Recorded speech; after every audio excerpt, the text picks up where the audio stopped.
As you possibly know, we're getting close to Pesach, to Passover, so I thought it would be very fitting to do a video about how we, as Israel, as Karaites, who follow the scripture based in Torah, how we examine the biblical calendar according to the Creator, and how we look to the new moon to keep the special holy days. And so I hope this will be helpful. The ripening of the barley and the new year. Let's get an understanding of what this means according to Torah. The biblical year begins with the first new moon after the barley reaches a stage of its ripening known in Hebrew as Aviv. The Torah refers to this as the month of Aviv, which is the month in which our ancestors were freed from slavery in Egypt, and in which the Passover, Pesach, falls out. We find this in the Torah in Exodus chapter 12, verse 2, Exodus chapter 13, verse 4, and Exodus chapter 23, verse 15 specifically. In some biblical years, the barley becomes Aviv after the 12th lunar month, which in other years it only happens after the 13th month, called a leap month. In the 4th century CE, the rabbis replaced direct examination of the crops in the land of Israel with a pre-calculated system designed to calculate the ripening of the barley. This new pre-calculated system uses a 19-year cycle, which arbitrarily sets every second or third year as a leap year, producing 7 leap years during every 19-year cycle.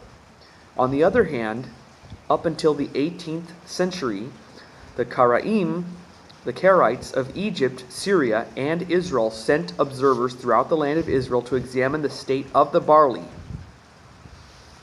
Karaites who lived in countries that were far from the land of Israel were unable to actually follow the Aviv. However, they still recognized it as the true calendar, because that is according to Torah itself. When the occasional traveler from the Middle East passed through these distant Karaite communities, they would question him regarding the Aviv and adjust the holidays for that year accordingly. So even when they were far away from the land of Israel, we acquired and questioned those who might have been close to the land who observed the new moon. They also declared that as soon as their communities be blessed with returning to the land of Israel, they would immediately return to the following of the Aviv. In the 20th century, with the return of Israel, real Israel, the Jewish people to their land, this promise was finally fulfilled with the Aviv restored. Now, I will say that Rabbinical Judaism, Orthodox Jews, Parushim, the Pharisees, began this pre-calculated system. It was not based on rebellion. It was based on persecution, exile from Babylon. So this was not done purposefully. This was done with good intentions. And this video is in any way directed toward my Orthodox brothers and sisters to attack. But I believe that even my Orthodox brothers and sisters would agree that now that we are back in the land of Israel, it is very important that they come back to the true calendar of Elohim. There is no excuses anymore. Up until at least the 2nd century CE, the Rabbinites, Parushim, Pharisees, also followed the Aviv calendar. This is a fact. They kept the true calendar of the Creator, the Pharisees. Parushim, Orthodox Jews. It was not pre-calculated beforehand, only changed after persecution. So there was the exile of Babylon, and as well as Roman persecution that caused a lot of problems. Although the Rabbinites supplemented the observance of the barley with astronomical calculations of the equinox and other non-biblical factors, the use of which Karaites object to this day and in the past, their writings nevertheless reveal they recognize that the barley has special significance for intercalating the year. You find this in A. Braita, 2nd century CE rabbinical source, quoted in the Babylonian Talmud. It says as follows: Our rabbis taught based on 3 things is the year intercalated. on the Aviv, on the fruits of the trees, and on the equinox. Based on two of them, the year is intercalated, but based on one of them alone, listen carefully, this is what they say, based on one of them alone, the year is not intercalated. And what is that one thing? That is the barley, the Aviv. This is in the Babylonian Talmud, Sanhedrin 11b. Another Braita, quoted in the Talmud, says, our rabbis taught the year is intercalated based on the Aviv in these three regions, Judea, Transjordan, and Galilee. Based on two of them, the year is intercalated, but based on one of them alone, the year is not intercalated. And when Judea is one of them, everyone is pleased. You find this in the Babylonian Talmud, Sanhedrin 11b. Thus, even the rabbinical sources recognize the importance of the ripening of the barley in determining the start of the year in the land of Israel. Now let's talk about the new moon. One characteristic of observant Karaites has always been their following the biblical practice of using the physical sighting of the new moon to declare new months and to set the dates of holidays, based on the Torah itself. Originally, the rabbinites also followed this calendar. Again, this was done a long time ago by our rabbinical brothers and sisters. So we have to come back to this. I'm speaking to my Orthodox brothers and sisters. We must return back to this. Originally, the rabbinites also followed this calendar, and it is discussed at length in the Mishnah. In Rosh Hashanah, chapter 1, verse 3, chapter 3, verse 1, and chapter 4, verse 4.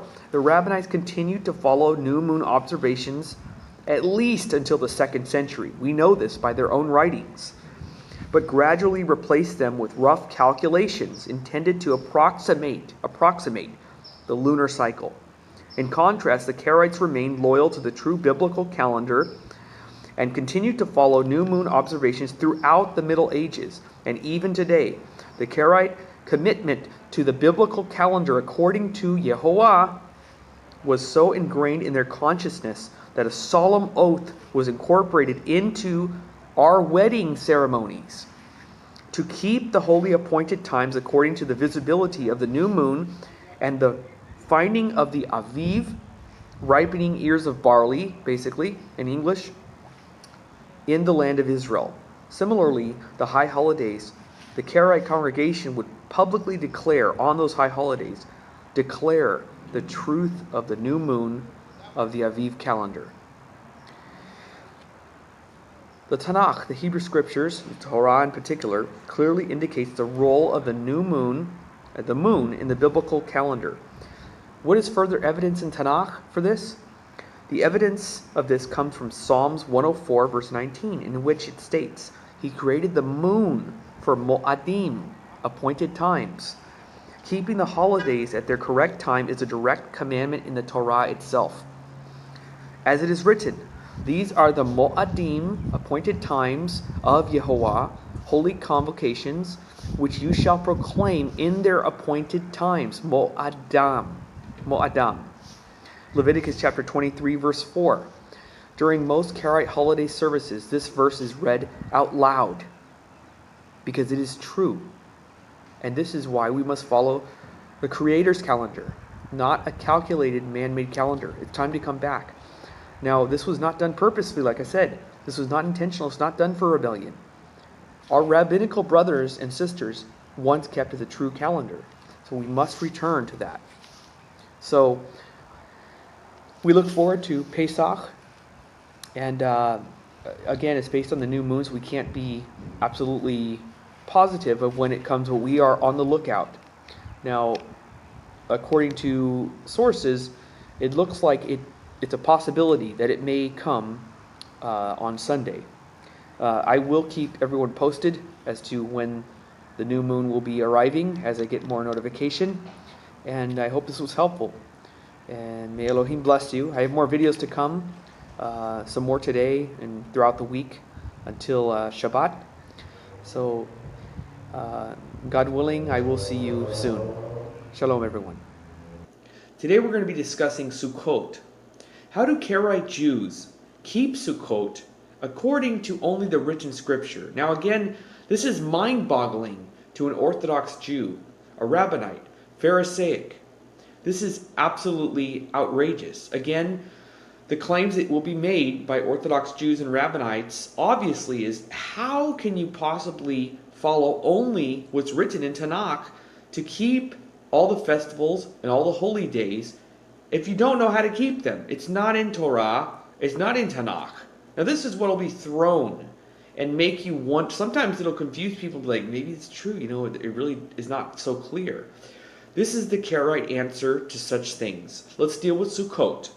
This is a very important observance. Okay?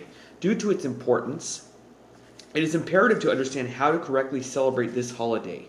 And I think we can all agree on this. It's very, very important. Now, how can Karaites follow this and feel confident, especially newcomers? I'm talking about newcomers.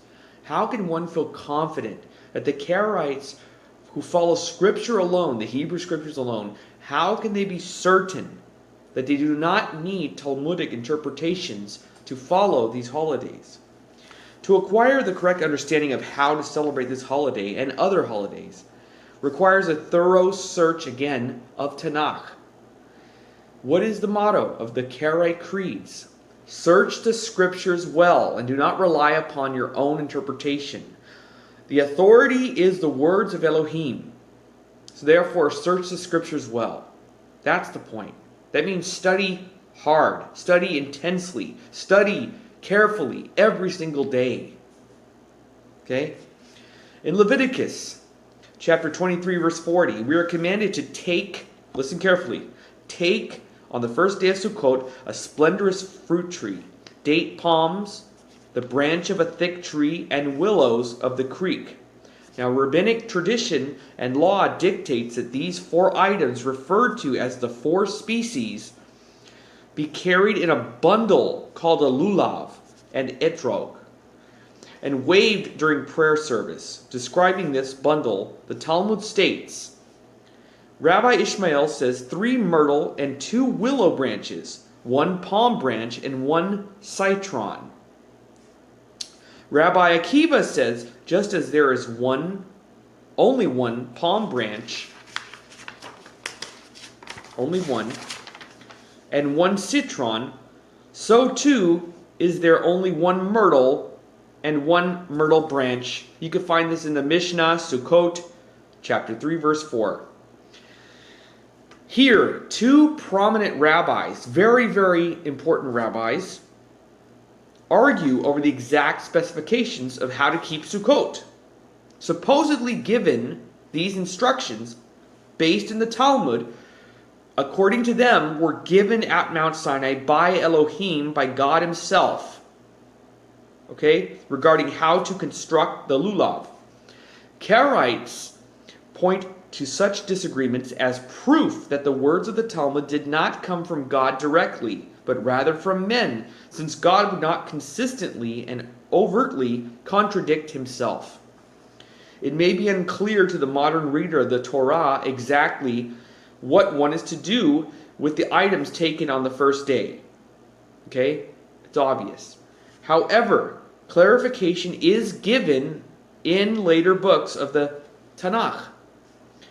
In the book of Nehemiah, the Israelites rediscover for themselves the true meaning of the commandments of Sukkot. Now listen carefully. And they found the written Torah that Yehovah commanded through Moshe. They found written in the Torah that Yehovah commanded through Moshe that the children of Israel dwell in booths, Sukkot, in the 7th month.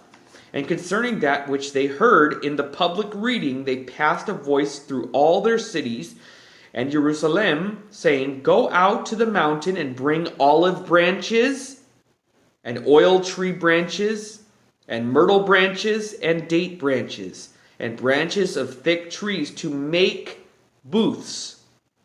Let me repeat, to make booths. That's what those are used for. Not just waving, but to make the actual booths themselves. As it is written. Again, that's in the scripture itself. As it is written in the Torah. Okay? And the people went out and they bought and they made for themselves booths, each man on his roof and in their courtyards, and in the courtyard of the house of Elohim, and in the broad areas of the water gate and the broad areas of Ephraim's gate. This is in Nehemiah chapter 8, verses 14 through 16. Please read it for yourselves. It's very, very important. Clearly, according to the book of Nehemiah, the 4 species are to be used as materials for building a Sukkot. Okay? Indeed, according to Nehemiah chapter 8, verse 15, the Torah requires that we use the 4 species to build a sukkah as it is written. In other words, when they read Leviticus chapter 23, verse 40, they understood it to be commanding the taking of the 4 species for the purpose of building Sukkot. Karaites have always accepted the interpretation of Nehemiah in chapter 8, again, Nehemiah chapter 8, verses 14 through 16, over the contradictory interpretations laid out in the Talmud. Now again, I don't mean this video in any way disrespecting. I'm sorry if it came out that way. For my Orthodox brothers and sisters who are watching, I am deeply sorry if this came off offensive in any way. I do not mean this in any way offensive. I'm just answering the Karaite point of view of how to keep Sukkot according to the written scripture. Because we will be attacked about this and said, you guys are just going off your own, making up your own traditions, making up your own rules. No, that's not the truth. Again, that's not true. We follow the written words. We search the scriptures well for the interpretation. So again, I want to repeat. In Leviticus chapter 23, verse 40, it's very clear.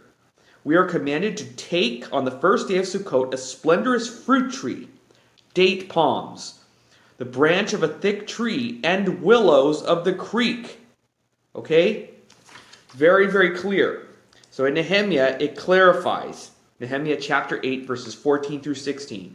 Go out to the mountain and bring olive branches and oil tree branches and myrtle branches and date branches and branches of thick trees to make booths, as it is written. So we're not inventing our own traditions. We follow the written words of Yehovah. And we follow Tanakh because it is the authority, the words of Elohim. So we're not making up our own theology. We're not lost in the wilderness without the Talmudic interpretations.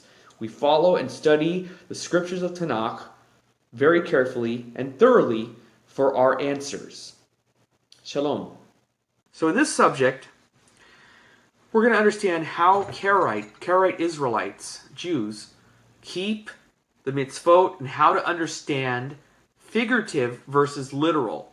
Now, from our rabbinical brothers and sisters, our Orthodox brothers and sisters, which I have deep respect for, this is in no way a video to disrespect them in any way, so I want to state that before I begin. If you're an Orthodox brother or sister, I deeply, truly respect the traditions of the sages, and this is in no way a video to attack. It's just coming from a Karaite point of view to understand more figurative or literal from our understanding. So, that being said, let us begin. When can we differentiate between literal or figurative? Let's use an example. Devarim, Deuteronomy chapter 6, verse 5. It says, you must love Yehovah your Elohim with all your heart, with all your soul, and with all your might. Now, what does it mean with all your heart, with all your soul, with all your might? Does it mean that you literally have to give or sacrifice your heart or your life, your soul, give it out? Does it mean that you must sacrifice yourself to do this? What is it talking about? It's talking about deep devotion to Elohim, to God, with your heart, which is passion within, your soul, with whatever's in you. Every time you breathe in, for example, you wake up in the morning, you thank Elohim for another day of life. Your heart is a devotion to the study of the scripture and living according to Torah. Not just keeping the commandments, because anybody could do that. It's not impressive. And we've learned that. There are many, many cults and sects and groups that keep the Torah. Anybody can do that. It's not impressive. But what do you do with a Torah observance? Do you live it in your daily life? Do you care about the poor and the widows and the strangers and do things to help others? Okay, when we look further, it says, and you will love Yehovah Elohecha with all your heart, that's yours, and all flesh yours, and all your might. When we look at this statement, we see that there's a lot of love mentioned with Yehovah. And we're to love him with all our heart, soul, might, and strength. We recognize this even in English as a figure of speech. It has the expressed meaning of total devotion, like I mentioned before, because it is an idom. It is not literal, but metaphoric. Other places where this combination is used is in Deuteronomy chapter 4, verse 29, where it says, but if you search there for Yehovah Elohecha, you will find him, if only you seek him with all your heart and with all your soul. Very, very powerful verse here. And you who's watching, who searched for Yehovah, and you found him, welcome home. This is a prophecy in the Torah that many who are lost would find Yehovah. And there would always be a righteous remnant, but those who were lost would find Yehovah. Okay. This is very similar to what we read earlier, like I mentioned earlier, except with all your might and strength was not used. Also in Deuteronomy chapter 10, verse 12, it says, and now, O Israel, what does Yehovah Elohecha demand of you? Only this, to revere or fear Yehovah, your God, to walk in his paths, to love him, to serve Yehovah Elohecha, your God, with all your heart and all your soul. Again, it is the wholeness of devotion to Yehovah, the Creator. Devarim chapter 11, verse 13. If then you obey the commandments that I enjoin upon you this day, loving Yehovah Elohecha, your God, and serving him with all your heart and all your soul. Serving him with all your heart and all your soul. Again, it is the wholeness of devotion within, in our hearts and our souls, our whole being, our heartbeat, our breath, what is inside of us, how we live, our actions in the outside world, not just in our bubble of Torah observance, but going out there and living according to the Torah. This is with all your heart and all your soul. The difference here is ka. In the singular versus him, which is plural, but the meaning is overall the same. Deuteronomy chapter 26, verse 16 says, Yehovah Elohecha commands you this day to observe these laws and rules. Observe them faithfully with all your heart and all your soul. Again, the same terminology. Anyways, I have page after page of the same thing. All your heart and all your soul. It's complete devotion, okay? So where does this come in with the whole Karaite and Orthodox or Rabbinical Judaism conflict of figurative and literal? It really is not a conflict. It's an understanding, okay? So for example, let's see here. Here's one example. It says in Jeremiah chapter 4, verse 4, it says, open your hearts to Yehovah. Remove the thickening about your hearts, O men of Judah, inhabitants of Jerusalem, lest my wrath break forth like fire. Okay, as you can see, the word here for heart is used many times in Tanakh as a metaphor for the mind, our attitude, losing faith, etc., etc. We can see then that in the verse, we looked at the word heart can also be figurative, like I mentioned. Since the previous verse 5 was using figurative language, it is in no stretch to see that it can continue. Next, Deuteronomy chapter 6, verse 7, it says, you shall sharpen your sons and speak of them, the Torah, the commandments, when you sit in your house and when you walk in the way and when you lie down and when you arise. Again, it says sharpen, sharpen. The word shinan or shanan is very interesting in that their usages in the Tanakh is most often as sharp or sharpen. Using this instead of impress, we can see that we are to sharpen our sons or teach them, meaning to teach them, instruct them, sharpen. Like you've heard of sharpen your mind. Sharpen your minds. Make your mind sharp. The same terminology in the Hebrew is used when talking about our children, that we should sharpen our children in the ways of the Torah. Now again, Torah means instruction. It means, for example, in the root of Torah is or. Or, the root word means light. So it's not only our instruction, okay? It is light to our instruction. So the light is for our life, to live by this light and instruction. Psalms 140 verse 4, here's another great example. They sharpen their tongues like serpents, spiders. Poison is on their lips.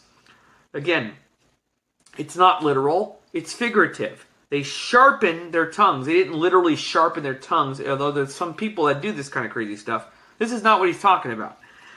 Isaiah chapter 5 verse 28. Their arrows are sharpened. Shanonim in Hebrew. Shanonim means sharpened. And all their bows are drawn. Their horses' hooves are like flint. Their chariot wheels are like the whirlwind. Many, many figurative statements to explain case. Let's see. Psalms chapter 45 verse 6 in Tehillim. Your arrows sharpen. Shanonim, again in Hebrew, sharpen. Pierce the breast of the king's enemies. Peoples fall at your feet. So, shanonim, sharpen, is not used literal, but figurative here. We can see it being used to reflect the sharpening of some object as well. It can also be used metaphorically, for example, 140 verse 4, as we saw and read just recently, and also in Devarim chapter 6 verse 7, which we also read, okay? So, let's connect this to what is written, for example, okay? This is what, for example, Pharisaic Judaism uses to literally bind around their arms and wrap it or put it upon their forehead. Here we go. Devarim chapter 11 verse 18. Therefore impress, sharpen my words upon your very heart. Bind them, here we go, bind them, ukshartam in Hebrew, as a sign on your hand, and let them serve as a symbol on your forehead. This is why rabbinical Jews wear the phylacteries and they wear the headdress as well, because they take this literally. But again, within that same very verse, it also says, my words upon thy very heart. Now, it does not mean that we're going to go get surgery and write it upon our heart, literally. So Karaites will look at the same verse and say, why are you taking only those two verses? What about the heart? Okay? And I can go on and on, but I'm not going to make this a very, very long video. But in Proverbs chapter 3, verse 3, we see, let fidelity and steadfastness not leave you. Bind them, kashrem in Hebrew, kashrem, about your throat. Your throat. Write them on the tablet of your mind. Tablet of your mind and your throat. Two different ways. Proverbs chapter 6 verse 21. Tie them over your heart always. Bind them, kashrem again in Hebrew, around your throat. Proverbs chapter 7 verse 3. Bind them on your fingers. Bind them on your fingers. Write them on the tablet of your mind. So there's many, many references to write them on this. Bind them around your fingers, your arms, put them around your head. There are many, many examples of Joshua chapter 4 verse 6. This shall serve as a symbol, ot, among you, in time to come, and when your children ask, what is the meaning of these stones for you? So it is both physical sign, meaning the Israelite children who were that generation would literally see this sign physically. But in future generations, we know that we're not able to see these things because these things do not exist in front of us right now. So therefore today, it is a mental reminder. Numbers chapter 17 verse 25. And Yehovah said to Moshe, put Aaron's staff back before the pact to be kept as a lesson, ot in Hebrew, to rebels, so that their mutterings against me may cease lest they die. So they see this physical object and they'll know this is from Yehovah. We will keep our mouths shut and not disrespect Elohim, Eloheinu.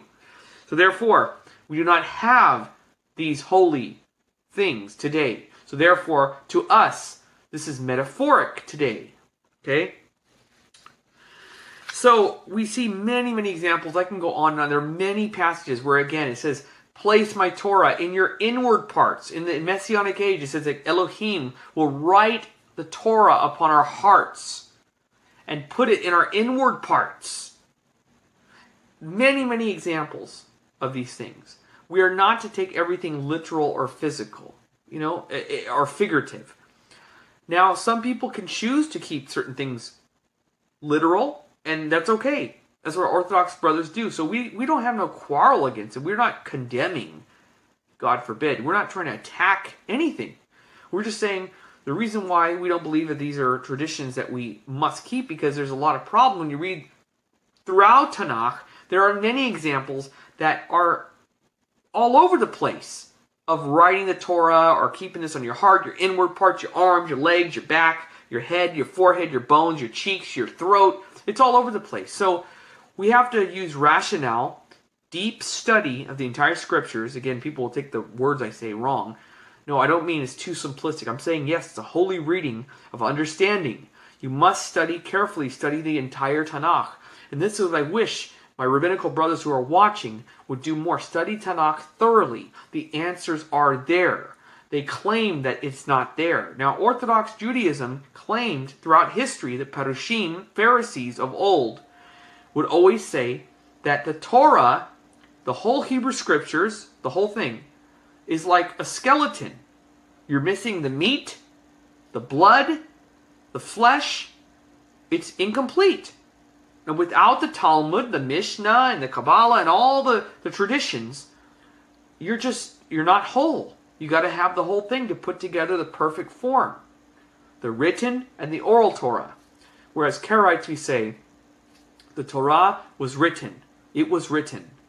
And we can understand the Hebrew scriptures, the entire Tanakh, or Kara, by deep studying on a daily basis. Every day studying, carefully, every single day. Deep study. Thorough search and study of scripture in context. I hope this was helpful. Shalom. How does Karaism and Rabbinical Judaism differ? I'm going to answer a few questions, just a few, a handful. I'm going to do several videos answering questions that is often asked and often wondered about. Let's begin. In discussing the issue with students of the Talmud, one will invariably encounter many standard rabbinical claims about verses that they believe allude to the oral Torah or the Talmud, or at the very least need an oral accompaniment that explains the verse. In the context of the entire Tanakh, the Hebrew Scriptures, however, one will find that these verses do not make reference to the oral law, nor do they cry out for an oral law for their understanding. This is the all-truth. Here is one question that is often presented, or a claim. We are told to slaughter animals as God commanded, yet nowhere in the entire Tanakh does God tell us how to slaughter the animals. This is probably, without a doubt, the most common claim by Rabbinites, Orthodox Jews, against Karaites who follow the written scriptures alone. Here is the response. To attempt to prove the existence of the oral law, the students of the Talmud often quote Deuteronomy chapter 12, verse 21, which states, "Then you shall kill of your herd and your flock which Yehovah has given you, as I have commanded you." The rabbis claim that the phrase, "as I have commanded you," is proof that there was more than just the written Torah. And this is a great statement. This is a great question. And it is a great claim. It's not nonsense. It's a good claim. And it refers to the parts of the oral law which explain the proper methods for slaughtering an animal.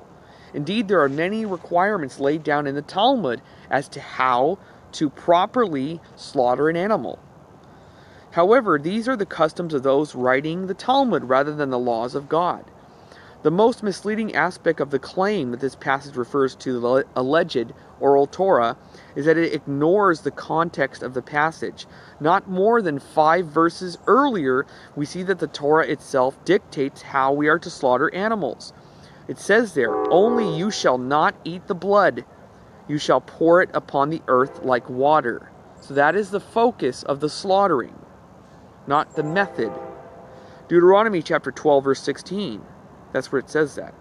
From this we learn that to properly slaughter the animal, we must do it in the manner that pours its blood on the ground, as opposed to letting it harden in the veins of the slaughtered animal. by strangulation, basically.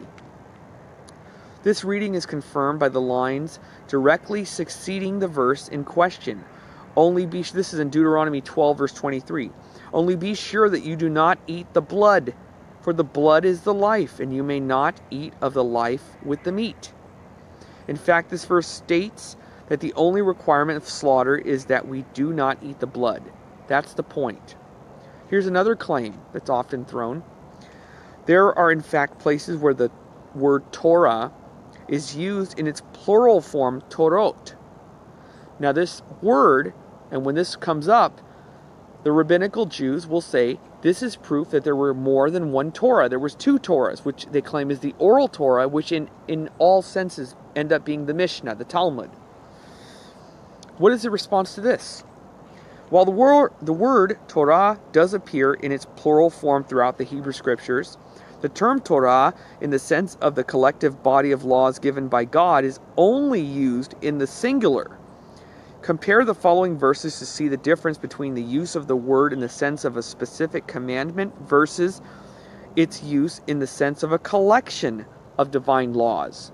Let's take a look. Here's type 1. The word Torah is used in the singular to refer to the Torah, the collective instruction of God, and Moshe wrote this law, Torah, and delivered it unto the priests, sons of Levi. That's the singular, Torah. Here the word Torah, which is translated as law or instructions, refers to the complete works that God commanded Moses to write down. The term Torah is never used in the plural when found in type 1 like we talked about. For more verses of this type, we're going to see this more in videos to come. I'm going to make more videos about this. Here's type 2. The singular of Torah is used in the sense of a specific commandment, not referring to the Torah as a whole. And this is the instruction, Torah, of the Nazir. This is one instruction for the Nazir. Okay? On the day of fulfillment of his days of consecration, he shall be brought to the opening of the tent of meeting. You find this in Numbers chapter 6, verse 13. Even though the word Torah is used in the singular, it does not refer to the collective instruction of God here. So we have to understand the context and what we're dealing with, the text of the Torah. Okay? It does not refer to the Torah with a capital T as the whole Torah as a whole. Okay, type 3. The plural of Torah, here is the plural, is used in the meaning other than that relating to the Torah as a whole. Let me give you some examples.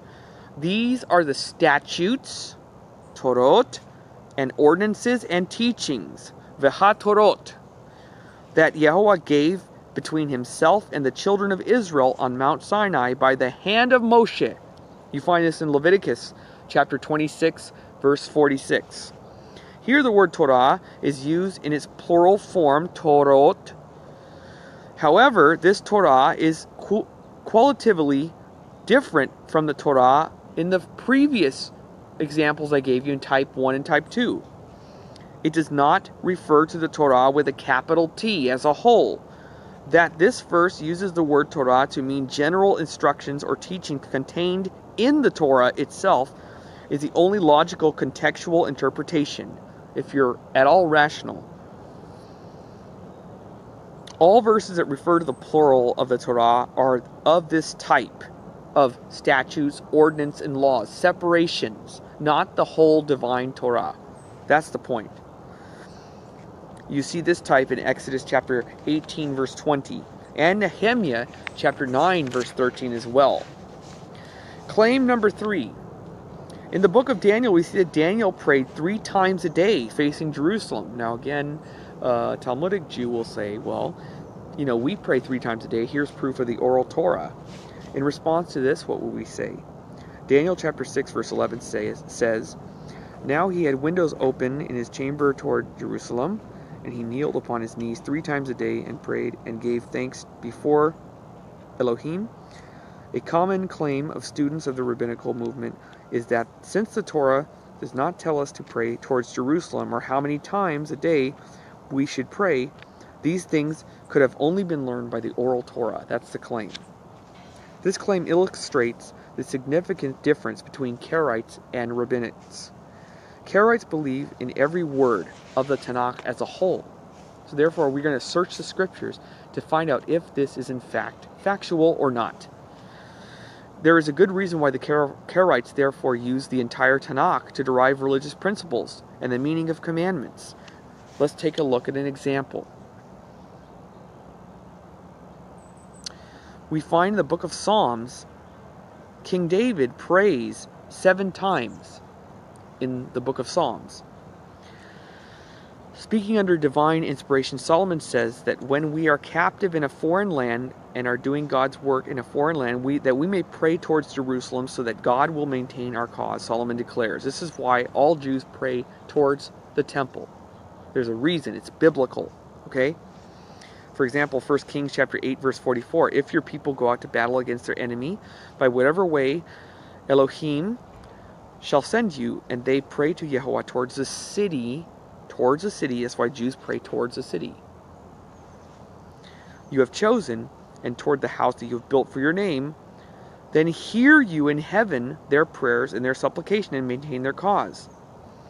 Here it is, Psalms 138, verse 2. I will bow down towards your holy temple. Okay? Like I said before, King David prayed 7 times right here in Psalms 119, verse 164. 7 times he mentions. So there's no limit to how many times you can pray. We search the entire scriptures to get the conclusion of things. And that's why study of Tanakh, deep study of the entire Tanakh, will get you understanding that no, it does not verify the oral law. It verifies that the Karaites are following and studying Tanakh very carefully. Finally, the book of Daniel illustrates one more point worth noting. When praying, Daniel fully prostrated, meaning he bowed to the floor, which is different. He prayed on his knees. In biblical times, full prostration was virtually synonymous with prayer. You can find this in Psalms 95, verse 6, Psalms 138, verse 2. In the Eastern lands up until the late medieval period, even the Rabbinites themselves prayed in full prostration. In modern times, in many Orthodox Rabbinite congregations, the entire congregation will fully prostrate on Yom Kippur. To this day, Karaites fully prostrate in all of their prayers. So this is something not unknown. This is something known, and it should be brought back in full force on both sides. This is just a handful. I'm going to be making a lot more videos on these topics, and I hope you enjoyed. Shalom, everyone. More to come. Yom HaTeruah falls on the first day of Rosh Chodesh of the 7th biblical month. It is translated alternatively as the day of shouting or the day of trumpets.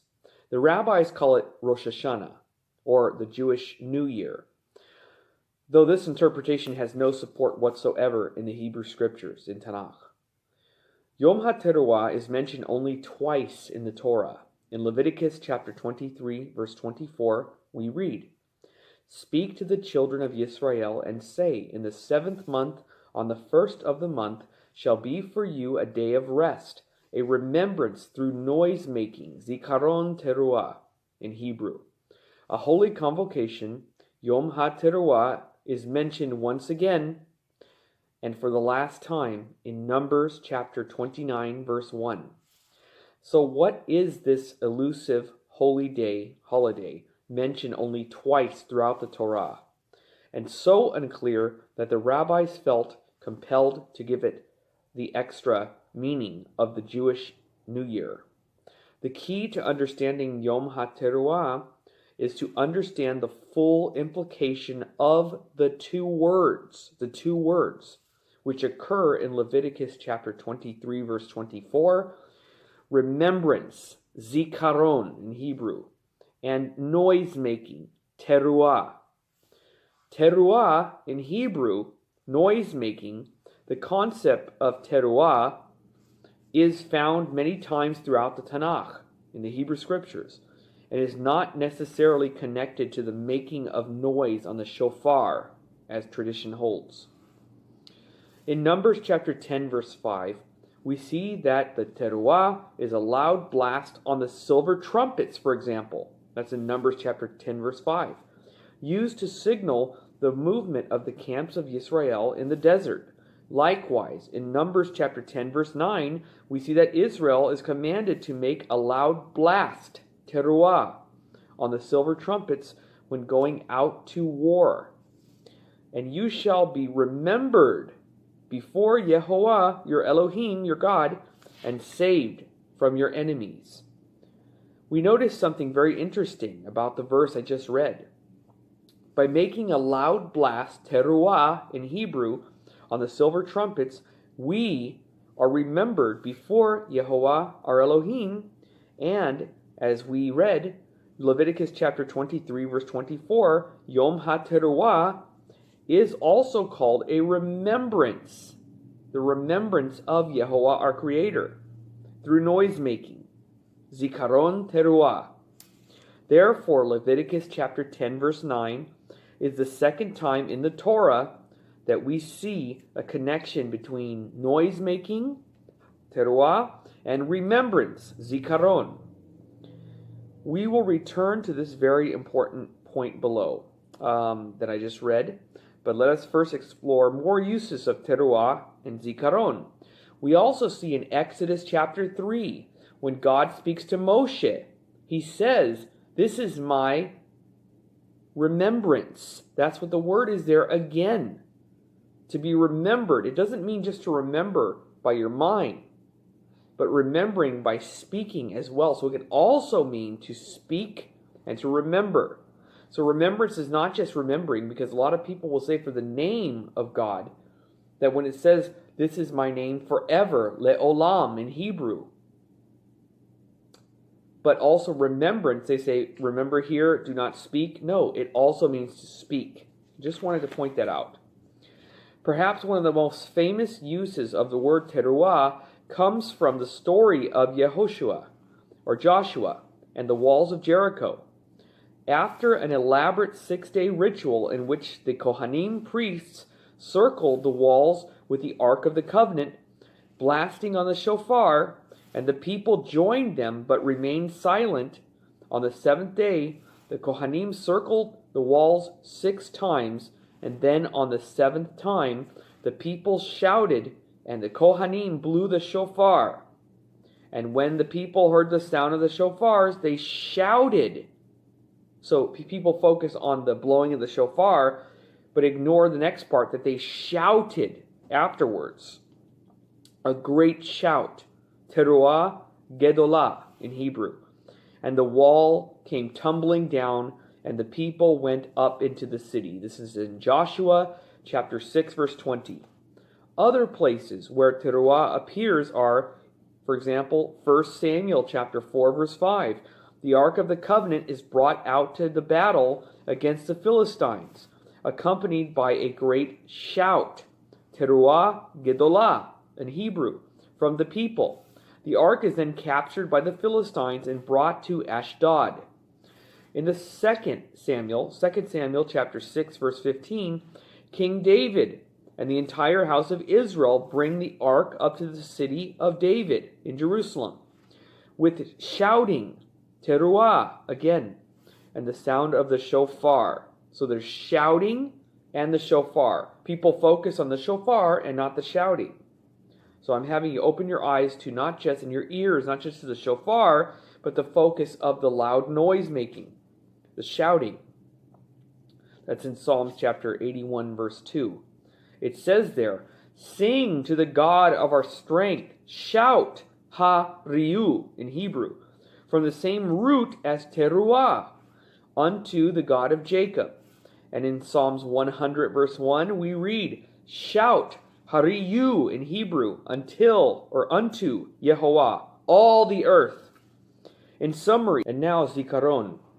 The idea of being remembered by Yehovah can be seen extensively throughout the Torah. And a couple of examples will help us put this into focus.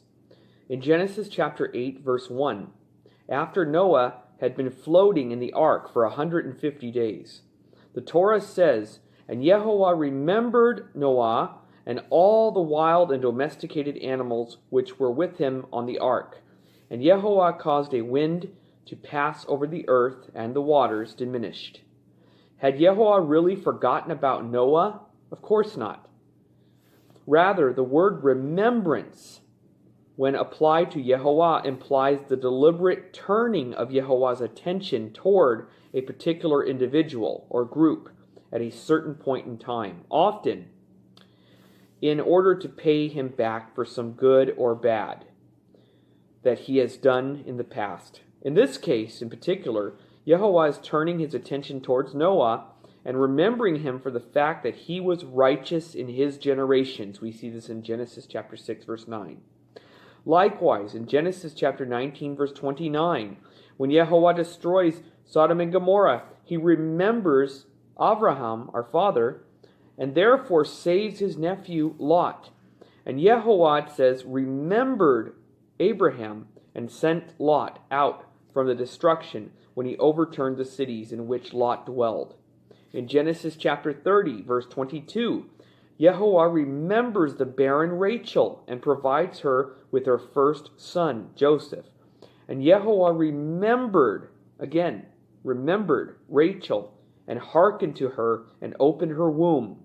In Exodus chapter 2, verse 24, Yehovah remembers, i.e. turns his attention to, the covenant with our forefathers and begins the process by which ultimately our people are freed from slavery in Egypt. And Yehovah heard there the children of Israel groaning, and Yehovah remembered his covenant with Abraham, with Isaac, and with Jacob, and Yehovah took notice of the children of Israel, and Yehovah knew. So we see that gaining the attention or remembrance of Yehovah is a common concept throughout the Tanakh. There are many more examples. And we saw earlier in Numbers chapter 10, verse 9, that one of the ways to gain his remembrance is by making loud noise, teruah, i.e. calling out to him, and also through the shofar. But why do we need to gain Yehovah's remembrance specifically on the first day of the 7th biblical month? Why is that? Tying it all together, the case of the half shekel. In Exodus chapter 30, verses 11 through 16, Moses is commanded to collect a half shekel of silver from every Israelite who is counted during a census. So everyone who passes through the census shall give a half shekel according to the shekel of the sanctuary. 20 gerahs is the shekel. A half shekel as a donation to Yehovah. Verse 13. What is the purpose of the collection of this half shekel? Verses 16 through 17 tells us explicitly, and you shall take this money of atonement, kippurim, from the children of Israel, and it shall be for the children of Israel as a remembrance, zikaron, before Yehovah to atone for your souls. So by giving the half shekel during the census count, we are remembered before Yehovah, and when he remembers us, he grants us atonement. Why we need atonement for our souls during a census count is a story in and of itself, a whole nother, because someone will take that and run with it, of course, because it's convenient. But suffice to say that throughout the Tanakh, taking a census is closely associated with going out to war. That's the point of the message, the context. A time of high danger when it is best that our souls be clear of any negative karma. The key point here is that Yehovah's remembrance of us leads to his granting us atonement and remembering us as well. So we remember him, he remembers us. And as we saw earlier, shouting out to Yehovah or with the shofar leads to his remembrance of us. So tying it all together, we have the following equation or conclusion. Teruah, noise-making, zikaron, remembrance, kippur, atonement. Yom HaTeruah, in context, one of the fundamental tenets of Karaite analysis of the Torah itself is contextual analysis, very careful study. And this is what a lot of ones that watch don't understand. Nothing is meant to or can be understood in a vacuum or by our own interpretations, just as this applies to words and verses in the text itself. So it applies to all aspects of the Torah. If we properly place the holiday of Yom HaTeruah in context, we see that it too does not occur in a vacuum. Rather, it is followed 10 days later by Yom HaKippurim, the Day of Atonement. This explains why we are calling out to Yehovah to remember us on Yom HaTeruah in order that he may grant us atonement 10 days later on Yom HaKippurim. So therefore, there is deep, deep meaning. And it's very, very important that we study these things, because if you don't, you can make up whatever you want. And that's what a lot of people do, make up whatever rules and regulations they want. Pick and choose rules and regulations. We don't do that. We study the text carefully, and I suggest and recommend to all of you brothers and sisters to study, study, study. But not just study. Study carefully, in context, carefully, and really study hard to know the Scripture well. Study the Scripture well. Shalom. Shalom to all my brothers and sisters. Shabbat. How are we to understand it? How do we keep it? According to Karaite traditions, and according, most importantly, to Tanakh itself, the Torah and Tanakh. Do we have examples throughout the Tanakh to keep it? Because we follow according to what is written. Now, we may have our own traditions on how to keep those mitzvot according to what is written. We do not go beyond what is written, but we keep in concordance with what is written, what we were handed through the Creator. Shabbat and the reasons we are meant to keep it are mentioned numerous times throughout the Torah. For instance, in the Ten Commandments, Exodus chapter 20, we read, "Remember the Shabbat day and make it holy. 6 days you may work and do all of your necessary tasks, but on the seventh day is a Shabbat to Yehovah, your God. Do not do any work, you, your son, your daughter, your male and male servants, your animals, and the foreigner who lives among you in your territory." And in Exodus chapter 23, verse 12, we see, 6 days you shall do your necessary work, and on the seventh day you shall stop, in order that your ox and your donkey may rest, and that the son of your female slave or servant, as well as the stranger, may refresh themselves. So the Shabbat is not only for you and your family, or you yourself, if you live by yourself, or a single parent with your children. But it also means that you're not to have anyone come into your home and work on the Shabbat. If you have a maid, or someone who cleans your house, or comes to do your taxes, you are not to allow anyone to work for you during that time. So even if you have someone that's cleaning your house, it must not be. Your animals are not to be put to work. If you live on a farm, you cannot have your horses do any work on the Shabbat. Yes, this is literal. So it doesn't just go for yourself and for your family. This goes for anyone in your vicinity. Whether they work for you, whether they're animals, strangers, it doesn't matter. It is a Shabbat to all who are within your vicinity, wherever you may be. So the reason we are commanded to keep Shabbat is clear. Everybody needs a rest from work, and the Shabbat is the day we are allowed to rest, as well as the day that we are to allow everyone else in our society to rest, even if they have the lowest social standing. This social justice aspect of the Shabbat cannot be overlooked. This is something that we have to look at as something so just and so beautiful that only the Creator of this earth could have come up with. This is the central aspect of Shabbat. Period. The examples given in the Torah of those who are allowed to rest, slaves, foreigners, meaning servants, foreigners, animals, are the same ones who might most easily be abused and taken advantage of by the more powerful in society, especially in that time, over 3,000 years ago. Again, you got to take your 21st century mind out of it. We're talking 3,000 years ago.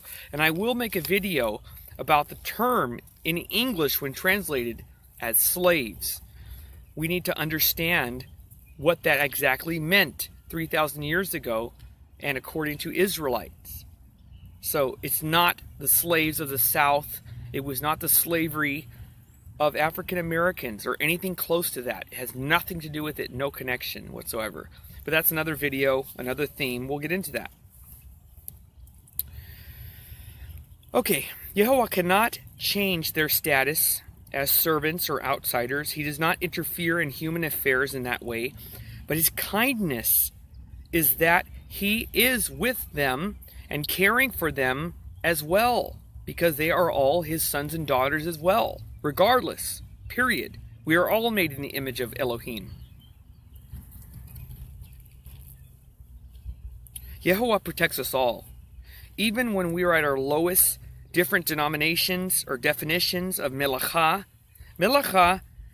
that which we are forbidden to do on Shabbat, is defined in various ways. Don't be fooled by the statement that melacha can only mean one thing, and only the, I respect this understanding that the oral Torah is the only way we can understand melacha, but as a Karaite, and as learning the ways of Karaite, do not be fooled by this, because there are more ways to explain it, as we will see, which are forbidden to do on Shabbat. It's defined in various ways by various groups within Judaism itself. These definitions range from the very conservative to the bizarre. We're going to do an overview of all those things, because I want to give you all of it. I don't want to just give you little drips. I want the juices to flow out of your mouth. I want you to have it all. So that's what we're going to do here. For instance, the rabbis demonstrated their typical excessive legalism to define melacha as certain specific types of activities. Again, no disrespect whatsoever, because that's their traditions, that's their oral law, and I'm not here to attack. I want to give you all views. These are the activities and stipulations. The building of a tabernacle in the desert, for one. Regardless of the context in which the activity takes place, the complicated rabbinical system of melacha is highly counterintuitive, and in many cases allows for activities which should clearly be forbidden on Shabbat, while forbidding activities which should clearly be allowed. Now again, this is the view of Karaites, because we see things very differently on these subjects, but we respect that someone else feels differently. So I want to make that very clear. According to the rabbis, if you carry anything, no matter how large or how small, from a private residence into a public space, you have done a melacha. Period. So in many rabbinical communities around the world, you will see people wearing their keys around their necks on the Shabbat. Why would they do such a thing? The reason is that it is forbidden by the rabbis to carry even a key from one's private residence into a public area on the Shabbat. It's very strict. Therefore, they wear their keys around their necks in order that it now becomes like an article of clothing rather than an object being carried. Number 2, 2,000 years of exile with nothing to do except write more and more laws does have its strange consequences. Now again, this is not everyone's view on this. And again, myself, I don't view these things as strange. They are strange to Karaite beliefs as myself, but I do respect and honor these traditions. I do. On the other hand, as I used to learn in rabbinical yeshivas, This is the words of Melech ben Yaakov. It is technically allowed by the rabbis for a person to rearrange heavy furniture. Now think about this, okay? We're not allowed to carry things from place to place. Now, Melech ben Yaakov, who was rabbinical at one time, says that you can personally rearrange the furniture in your house, which in Karaite tradition would be melacha. That would be work, regardless if it's in your house or not. In his house, on the Shabbat. Because he is carrying the furniture only within the confines of his own private residence and not into a public area, the bizarre system of rabbinical melacha is complicated and contradicts many things, but it is not the scope of this article that I'm reading to you. Now again, this is written by another Karaite, Melech ben Yaakov, who used to be a rabbinical Jew, and now has been Karaite for many years now as well. So I'm just going over some of the things I agree with, some of the things I disagree with. Now, me personally, based on what I've learned in teachings over the years, is that if you carry things and move around things, or do the dishes at home, this is considered melacha. It's absolutely melacha. So I would not recommend for you to be doing these sorts of things on Shabbat. Don't move stuff. Don't move things. Now, if there's an absolute emergency where you have to move something, for example, your pet gets stuck under something, or your child, God forbid, of course you got to move something out of the way, protect them. A lot of people think their superstition is that another thing, the problem we have with the New Testament, the Christian Bible, the Greek scriptures, is that it says so many times that the rabbis got angry with Jesus for healing on the Shabbat. This is complete and utter nonsense. It is never, ever, ever written. It has never been a tradition that you are not allowed to heal or help the sick or the wounded on Shabbat. This is an absolute lie. That's why the stories in the New Testament are made up. They are not real. So then the question becomes, what is melacha? So what is the true definition of melacha? The word melacha appears in its various grammatical forms 69 times in the Tanakh, to tell you the truth. And each time it means precisely the same thing.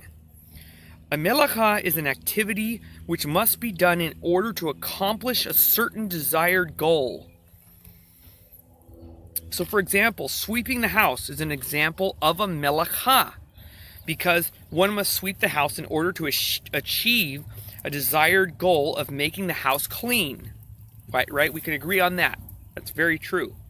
And going to work during the week is melacha because one must work in order to achieve the desired goal of making money.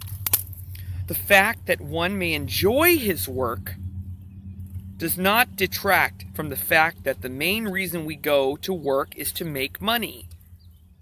Period. There's no way around that. Number 3. What then would not be melacha? What would not be melacha? That's the question. That which a person does for pure enjoyment. That's the Karaite view. Completely something that is of complete joy to you. For one, in himself, within himself, rather than a means to an end. So for example, playing music, taking a leisurely walk to enjoy yourself, doing some relaxing gardening, painting or drawing. All of these would not be forms of melacha if it gives you deep pleasure and it has no connection to work or fulfillment to get money or strenuous. If it's something that you enjoy to do, it is not considered melacha. You are allowed to do this on Shabbat because it is not considered work. If somebody's having a beautiful walk in a field, of course you're not going to question him that he is violating the Shabbat. He's enjoying the day. He's enjoying what Shabbat's all about. If you're just stuck in your little room all day, how is that an enjoyable Shabbat? It's just not the case. This brings us to a second definition of melacha. The melacha is something as well that a person does as a means to an end, or rather than as an end in and of itself. Therefore, melacha can correctly be translated as necessary work. That's probably the best way to pronounce or to translate melacha. necessary work or necessary tasks. Some more examples of melacha. The following are examples of melacha. Here we go. Harvesting one's field because the wheat needs to be in the marketplace. This is melacha. Going to work to make money is melacha. You must not do this on Shabbat. Jogging to lose weight. That's a goal, a task. You must not do this on Shabbat. Walking 3 hours in the heat to get to your mother's house is melacha because it is strenuous.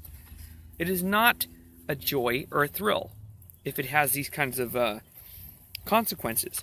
Painting the house because it hasn't had a fresh paint job in years is not what we are supposed to be doing on Shabbat. That is not rest.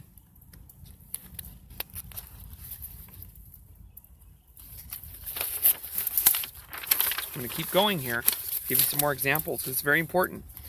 Reading a book because you have a paper due on or around Monday. Let's say you're doing a term paper. That's considered melacha. You're not supposed to be doing that. You're supposed to be resting your mind and physically. It's not just physical, it's mental as well. Turn off your phones if you can. Rest.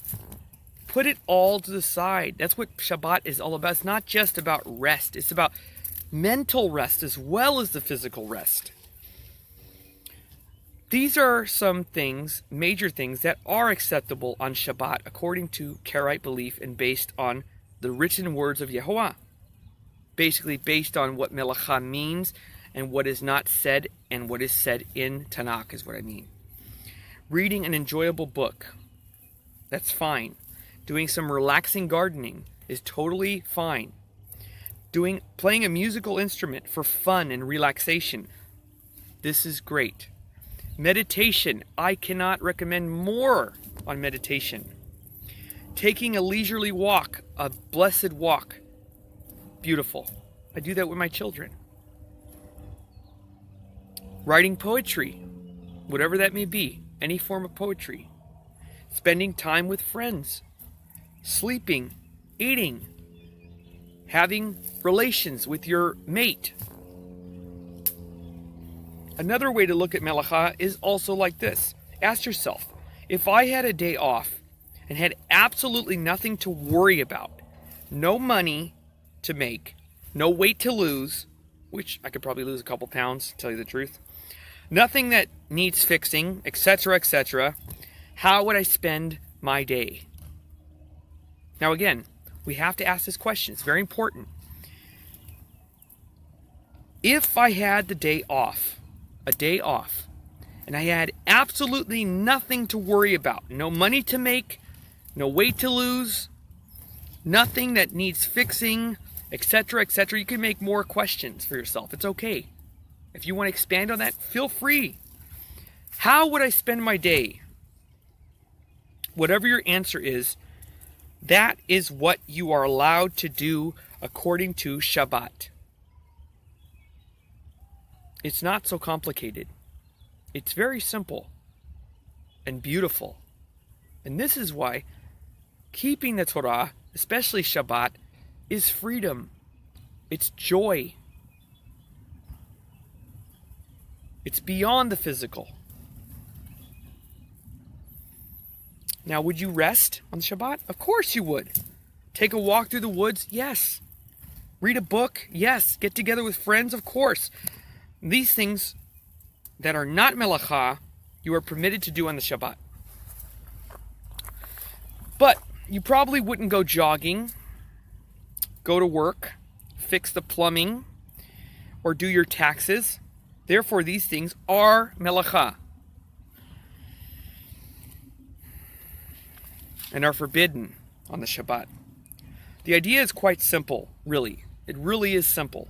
So simple, in fact, that we seem to have lost focus of the simplicity of keeping Shabbat and made it into something so beyond us. And we need to stop that. Stop doing that. Shabbat is not about hurting your mind thinking about Shabbat. You're not supposed to be walking on eggshells on the Shabbat. You're supposed to be relaxing. not worrying about things, even worrying about keeping Shabbat. How are you keeping Shabbat if you're worried about keeping it? It doesn't make any sense. It doesn't. Another major question that's very important. Can I kindle a fire on Shabbat? What is the Karaite view? Karaites traditionally interpret the verses forbidding the burning of a fire on Shabbat in Exodus chapter 35, verse 3, or sometimes verse 4, as meaning that no fire whatsoever may remain lit once the Shabbat comes in and until the Shabbat goes out, from Friday evening when the sun goes down till Saturday when the sun goes down. From this tradition, Karaite interpretation comes the rabbinical tradition to make hamin cholent on Shabbat.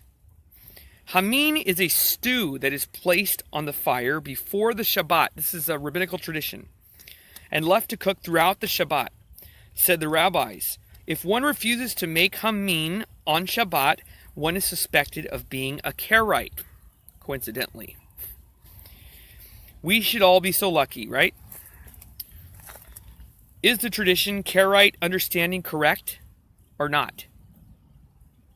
Well, that's up for you to decide or not decide, because like I said in my other videos, I respect the views of my rabbinical brothers. I'm not here to attack or claim that I'm right and you're wrong. That's not what I'm here for.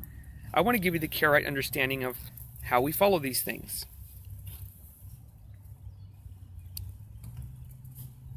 So,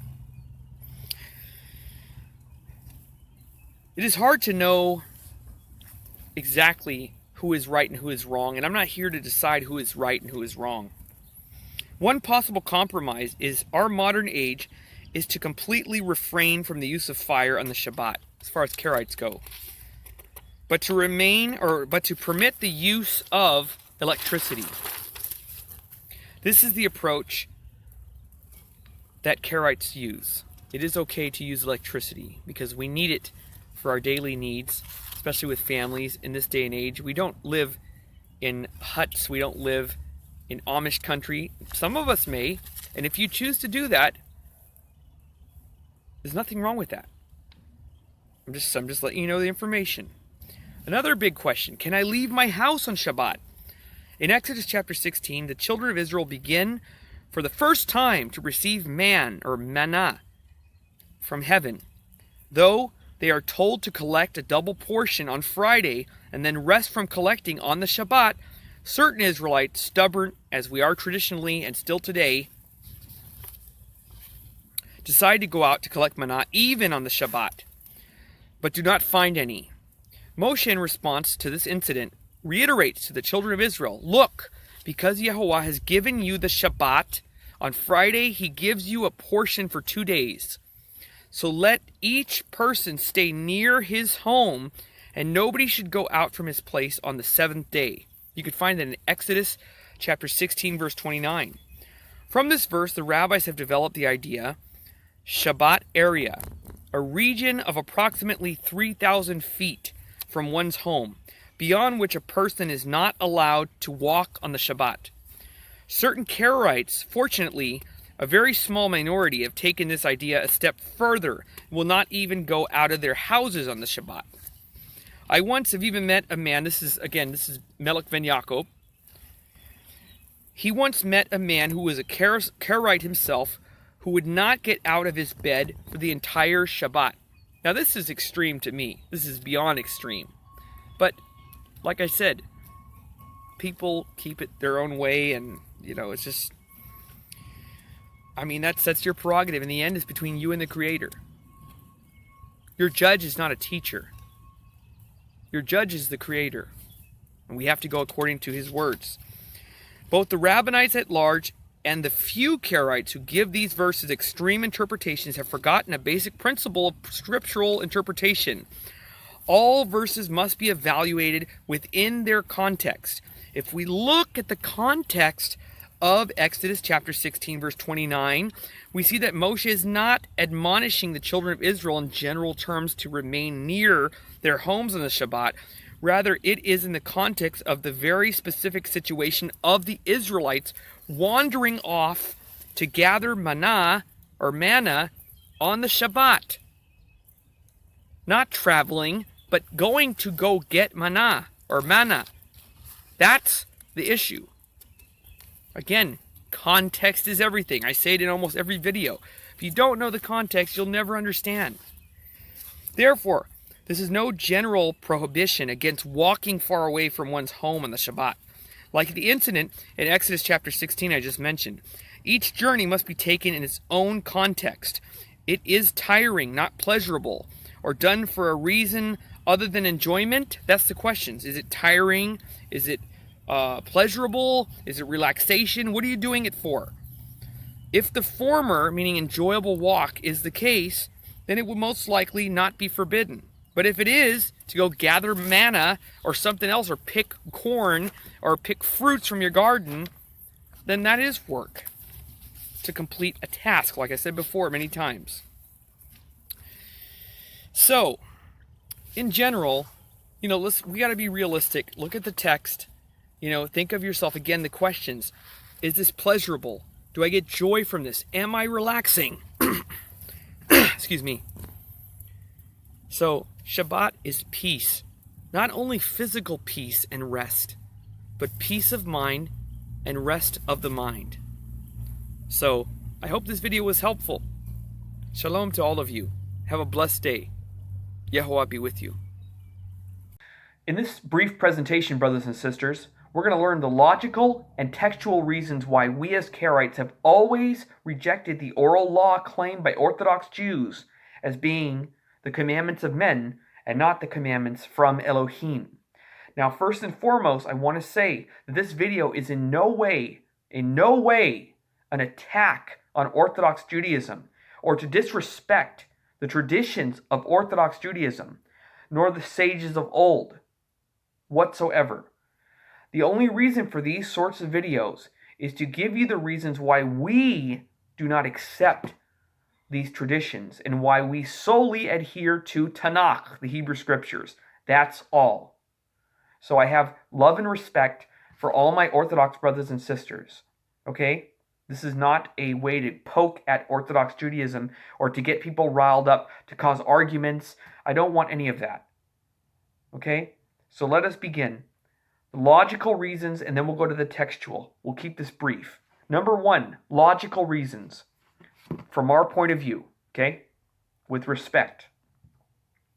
Throughout the Hebrew Scriptures, Tanakh, the word Torah, in the sense of the body of divine instruction, is always used in the singular, where the Mishnah, a genuine oral Torah, surely somewhere in the Scriptures the existence of two Torahs would have been mentioned at least once. On the other hand, the Rabbinites specifically claim there are two Torahs, the written Torah and the oral Torah. Yet the term Torah, when meaning collection of divine instruction, never appears in the plural, like I mentioned, in the entire Hebrew Scriptures, Tanakh.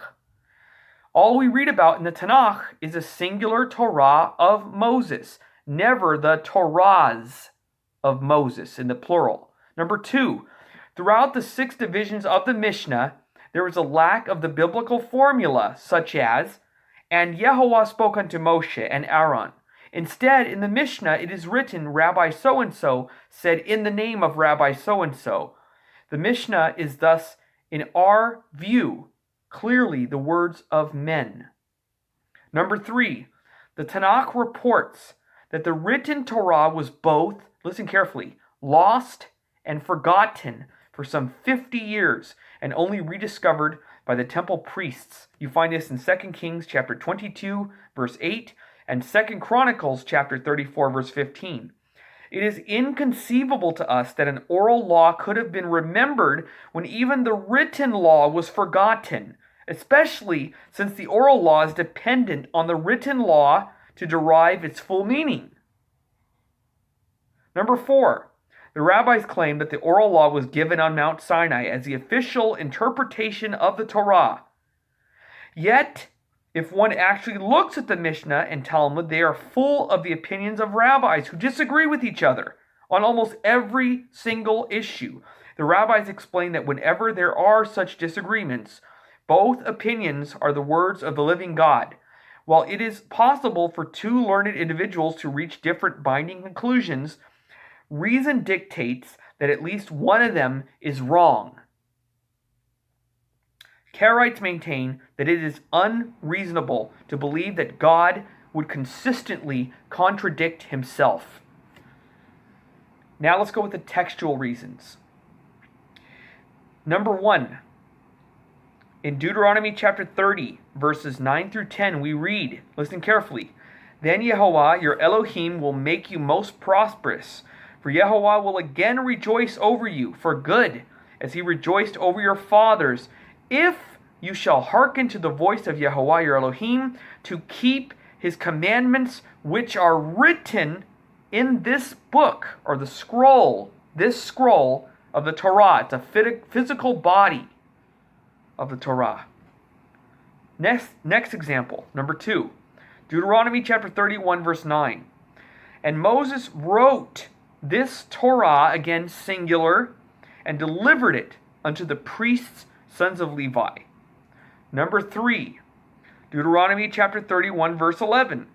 "When all of Israel has come to appear before your God, your Elohim, in the place which he shall choose, you shall read this Torah before all of Israel in their hearing." Joshua chapter 1, number 4.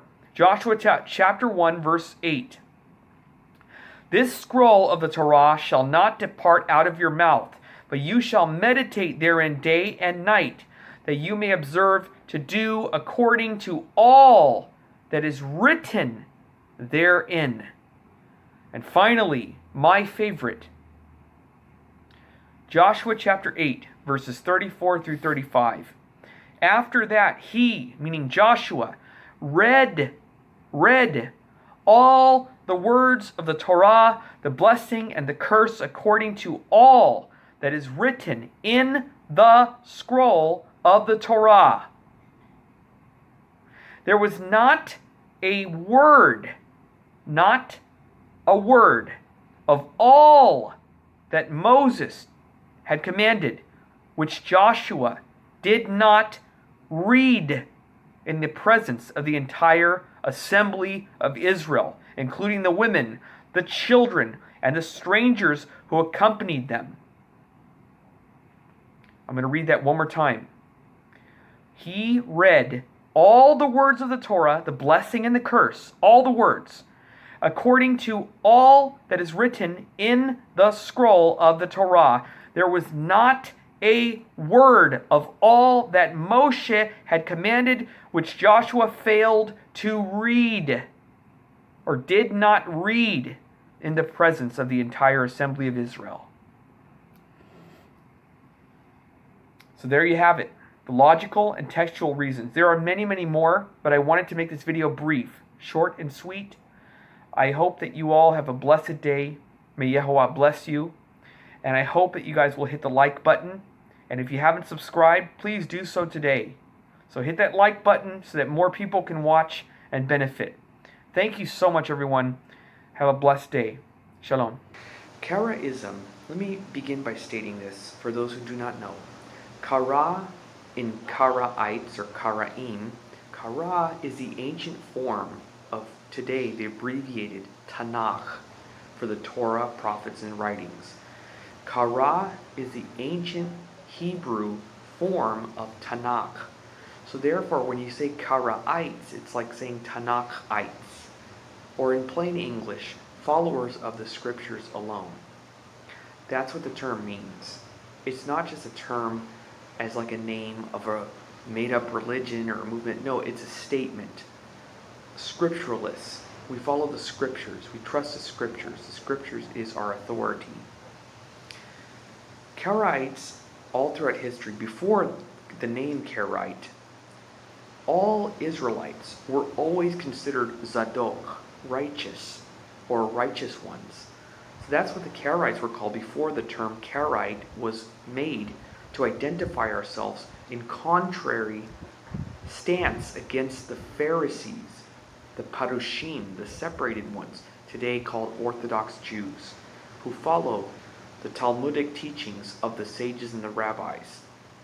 They believe in two Torahs, They believe that there was the written Torah and there was the oral Torah, which is like the secret coded Torah to understand the Torah, and only with the rabbis, the opinions of the rabbis and their writings and the sages, can you understand the Torah. Without the Talmud and the Mishnah and all the books in Pharisaic Judaism, they believe that you cannot understand the Torah whatsoever. It's like looking at a skeleton or reading a newspaper and just reading the headline, but the article, the entire article is missing.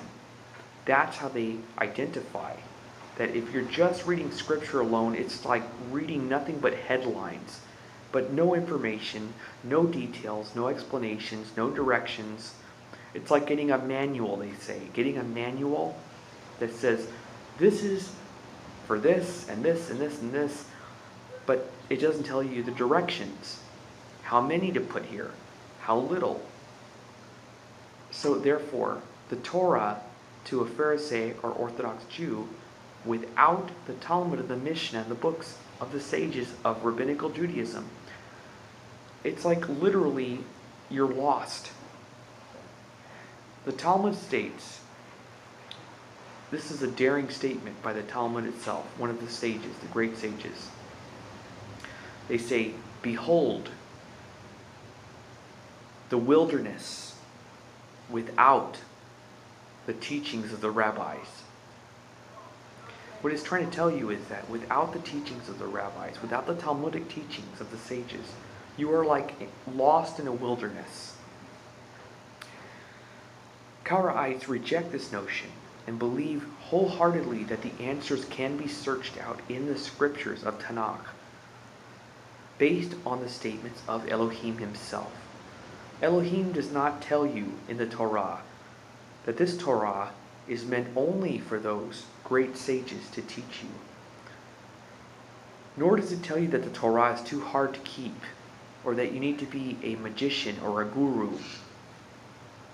What does it say in the Torah? In Deuteronomy chapter 30, it says, for this Torah, this law that I am giving you today, it is not in the heavens, as if to say, who will go get it for us? It is not across the sea. I'm paraphrasing here. To say, who will go across the sea and go get it for us, that we may keep it and observe it. But what does it say? It is in your heart and in your mind that you can keep it. Also in Deuteronomy, it also says in Devarim that it was to be read every 7 years in the ears of all the men, the women, and the children. Listen carefully, the children and the strangers, the non-Israelites. Why? That they may listen and learn to fear and keep all the words of this Torah simply by listening to the reading of the Torah. Now these are the words of Elohim himself. These are not man-made rules and regulations or words of men. These are the words of Elohim. Now if we have to decide between the words of the sages, of the rabbinical Jews, and Elohim, we are going with the Creator every single time. Devarim chapter 4, Deuteronomy chapter 4 verse 2 states, you shall not add to the word which I have commanded you, neither shall you diminish from it. Karaite Judaism also rejects the rabbinical principle that the rabbis are the sole authorities for interpreting the Tanakh. Karaites believe that every single Jew has the obligation to study the Torah, the entire Hebrew Scriptures, every single day, to search the Scriptures well. The Scriptures, the Tanakh, is the only authority. It is not the words of men or traditions of men, but the words of Elohim alone. This is what we believe. Now, what you will hear often, is that no, Karaites have their own traditions. They have their own Talmudic teachings. Again, no, this is not true. This is nonsense. The big difference is, yes, we are able to interpret the Tanakh based on Tanakh, based on the Hebrew Scriptures, not because we make up stuff, we just read it. It doesn't mean that any Tom, Dick, or Harry can just pick up the Scriptures and read it and say, I think it means X, Y, and Z, and just do whatever you want to do. That's not what it means. It means search the Scriptures well, study the Scriptures well, reflect and meditate carefully on the scriptures, and do not rely upon the opinions of men, but on strict, serious study of the scriptures. Because the reason why is because in the end, when you meet with your Creator, it's going to be you and the Creator. No one else is going to be with you. Your rabbi is not going to be with you. I'm not going to be with you. No one is going to be with you. Now, can we help you? Of course we can. I'm willing to help anyone, and I have been helping, and I will continue to help anyone who wants help. But in the end, I'm only teaching the words of Elohim, and so too everyone else. So therefore, you have eyes, you can read, and you can study. Yes, we are here to help, but the words of Elohim are what we are teaching. It is not our words, nor our commandments, nor our man-made doctrines. Now, when we interpret things, we do not dare say that these things come from Mount Sinai. And this is what Rabbinical Judaism will do. They state that the Talmud, the teachings of the Mishnah, and all the books of the Orthodox Judaism is based out of Mount Sinai. They believe that when Moshe came down, when the whole nation was revealed the Torah, there was also the oral Torah that was explained to Moshe himself. So therefore, there was two Torahs, according to the tradition of the Perushim, the Pharisees, Orthodox Jews. That there was the written Torah and the oral Torah. Two Torahs. All Israelites have always understood and recognized that there was only one Torah until this other branch of Israelites came along and said, no, there was two Torahs, and a lot of man-made traditions were added on and interpretations, and eventually it became, no, these are not just interpretations, these came directly from Mount Sinai. Much of it.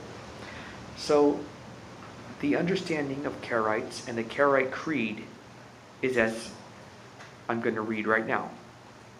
Search in the scriptures well and do not rely on anyone's opinion. This means that we must rely on God's opinion, Elohim's opinion. If you're new to my channel, I have many videos on the subject of keeping the Torah, and I will be posting many more videos to come. Please subscribe today, and I will be posting more videos, God willing. I welcome you, and shalom to you, and study the scriptures well, every single day, because the scriptures, the words of Elohim, come first and come last. And only the words of Elohim are the authority. That is the mark of a true Karaite. Shalom.